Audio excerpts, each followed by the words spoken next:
رب ماتو آيات الكريم من سورة العشرين دبتي لفخاي الله مقتدر لين قد لكم دينكم نكهدني ما آيات ربي سنرات رفيها سويتني دواخي سنسني خنيتشو أنيس كيسن ديسو مقبرش ربي إقري شهادتين تنامي إسني فكتو قرين شهادتين لكم صدا سري قبتين ياتو أمانتين إسلام ماتون كنون سنماتي فيانا ماتي والآن سنماتي مالي كيسن قدتان كنامي برسيفتو نماتي توليه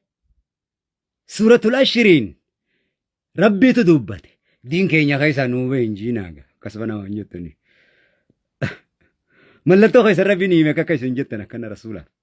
قرآن ساتين سورة العشرين قبا قبدا نمتي خيسا نولما كيفيته شيخة فيته غافدو ديمي دين كي قفامي غا وجين ديا واللي سمادا فيتو عذابا نغلچته جنة نغلچته دين كي يغرو دين إسلامي أمانتي في وجين تقوميتي تناسبرا اقرأ سورة العشرين نجي إسني كنان نموتك خيسني خدميا دين اللي اللهم جتشودا في الصدات مقتدري قاري عمل ججباتا جنما في نما ولين داني عربني ساني ني بيا واخيسي ساني جاهلا جي زمانه بوداني دفاني دين فكاتني دفاني جاهلوتا جي نصارى وجي دو إسانو جتاني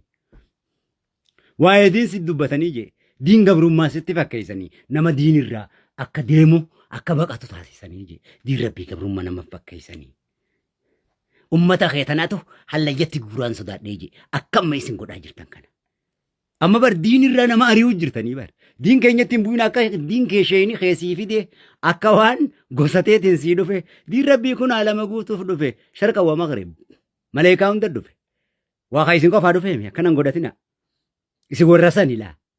warrasantu isin jallisee jallachaa jirtan namaa fi nama waliin dhawan je gorsan fudhatanii qalbii jabaatanii je jarri kun suuratul ashrii meeshee kaffeete ulamaa ifeete gaafadhu amalli sun isinirraa mul'ate antun nan dinqitu gaa jiraatu namuu gaaris ta'e wadan itti fufa kaarrabsootis kafaarsuutis kottu garuu oromoon kiristaanaa fi waaqeffatan tokko quba qabaadha tana jechuurraa siin deebi'uun mi'aam jaal milkii sabaati you understand me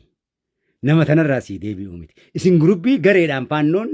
TPLF jaariin irratti malee waan biraatii miti warra dhukkubsataa nyaatu oromoon guutuun namni guutuun isin taajjabe diin islaam akkanaa miti firraa golaa rafaa amantiin akkanaa miti ulamaaf dhiisa